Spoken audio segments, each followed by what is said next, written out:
காலையில் எந்திரிச்ச உடனே வந்து பார்த்திங்கன்னா பரபரன்னு எல்லா வேலையும் செஞ்சுட்டு வேகமாக செஞ்சுட்டு பசங்களை ஸ்கூலுக்கு அனுப்பி விட்டா தான் நம்ம மனசுக்கே வந்து பார்த்திங்கன்னா அப்பாடா அப்படிங்கிற மாதிரி ஒரு ஃபீலிங் வருங்க. இது எத்தனை பேர் வந்து அக்ரி பண்ணுறீங்கன்னு சொல்லி கீழே கமெண்ட் பண்ணுங்கள். அதே போல் வந்து என்னோட ரொட்டீன் தான் வந்து ப்ரெக்னன்சி டைமில் வந்து பார்த்திங்கன்னா இது ஒரு மோட்டிவேஷனாக இருக்கும் அப்படிங்கிறதுக்காக தான் இந்த ஒரு வீடியோஸ் போட்டுக்கிட்டு இருக்கேங்க.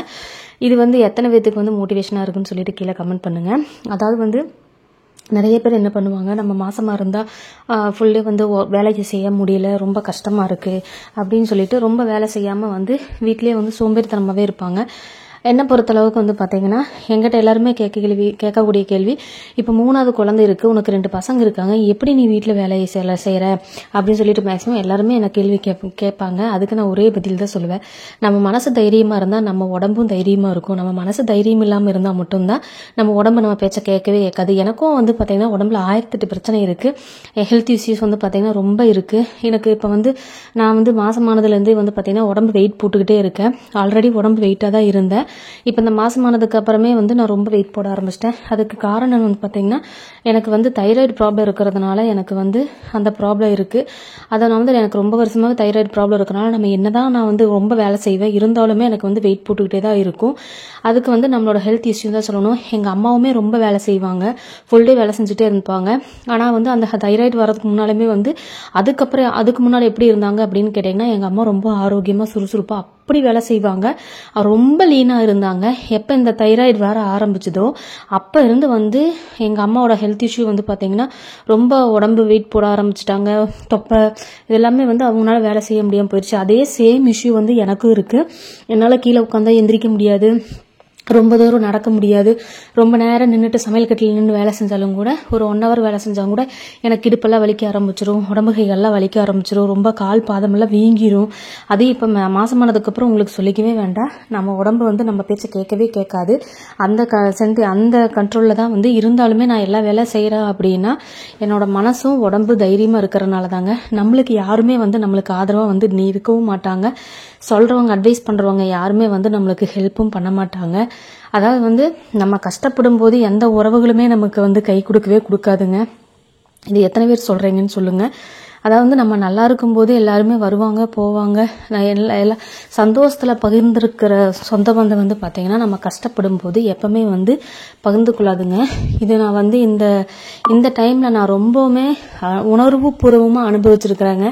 இது ஏன் இந்த பதில் சொல்கிறேன் அப்படின்னா, அதனால் நான் பல கஷ்டங்களை அனுபவிச்சிருக்கேன், வேதனைகளை அனுபவிச்சிருக்கேங்க. அதெல்லாம் இனி வர வீடியோவில் நிறைய சொல்கிறேன். ஏன்னா நம்ம ஒரே வீடியோலேயே சொல்லிட்டோம் அப்படின்னா புரியாது, ஏன் இப்படியெல்லாம் சொல்கிறேன் அப்படிங்கிறது புரியாது. அதாவது வந்து நான் நல்லா இருக்கிற வரைக்குமே இப்போ எனக்கு வந்து இந்த மாசமானதுக்கப்புறம் எனக்கு வந்து டாக்டர் வந்து ரெஸ்ட் எடுக்க சொல்லிட்டாங்க, ரொம்ப வேலை செய்யக்கூடாது அப்படிங்கிறது சொல்லிட்டாங்க. அதுக்கப்புறம் நான் வந்து இல்லை, எங்கள் அம்மாட்ட சொன்னது ஒரே காரணம், அம்மா நீ வராதம்மா நான் பார்த்துக்கிறேன் அப்படின்னு சொன்னாங்க. அதுக்கு உடனே அம்மா இருந்துட்டு சொன்னாங்க, யாரோ என்னமோ சொல்லிட்டு போகிறாங்க, அதை பற்றி எனக்கு பிரச்சனை இல்லை, நான் வரேன், நான் உன்னை பார்த்துக்கிறேன், யார் பார்த்தா என்ன பார்க்காட்டின்னு உனக்கு என்ன, நான் உன்னை பார்த்துக்கிறேன். அதாவது வந்து இன்னும் நிறைய சொன்னாங்க, அதெல்லாம் எனக்கு டக்குன்னு ஞாபகம் வர மாட்டேது. இனி வர வீடியோக்கள் நான் உங்களுக்கு சொல்கிறேங்க. இந்த பதில் யார் சொல்லுவாங்கன்னு சொல்லுவாங்க, நம்ம அம்மாவை தவிர நம்ம மேலே அக்கறையாக யாருனாலையுமே இருக்க முடியாதுங்க. மற்றவங்க வேணா சும்மா வந்து நம்ம மேலே பாசமாக இருக்கிற மாதிரி நடிக்கலாமே தவிர யாருனாலையுமே வந்து சொல்லவும் முடியாது, அது செய்யவும் மாட்டாங்க. எனக்காக எங்கள் அம்மா எனக்கு வந்து நான் ரொம்ப ரெஸ்ட்டில் தான் இருந்தேன்.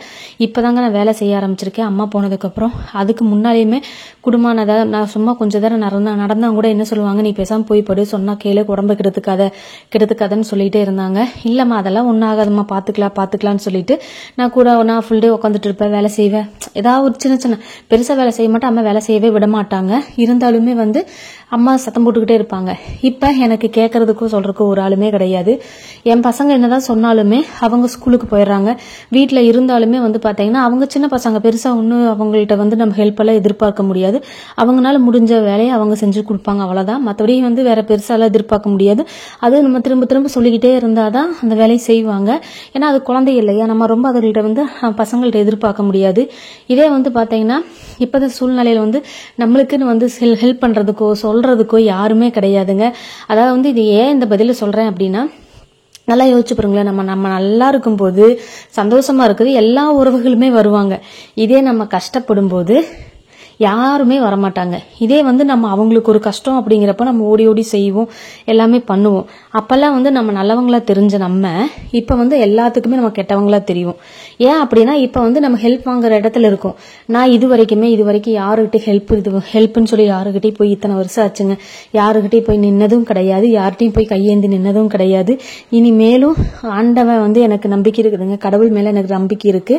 கடவுள் என்னை எந்த விதத்திலயுமே வந்து கைவிட மாட்டாருங்கிற நம்பிக்கையில தான் நான் இந்த அளவுக்கு வந்து ஓடிக்கிட்டே இருக்கேங்க. இனிமேலும் அந்த நம்பிக்கையில தான் நான் இருக்கேன்.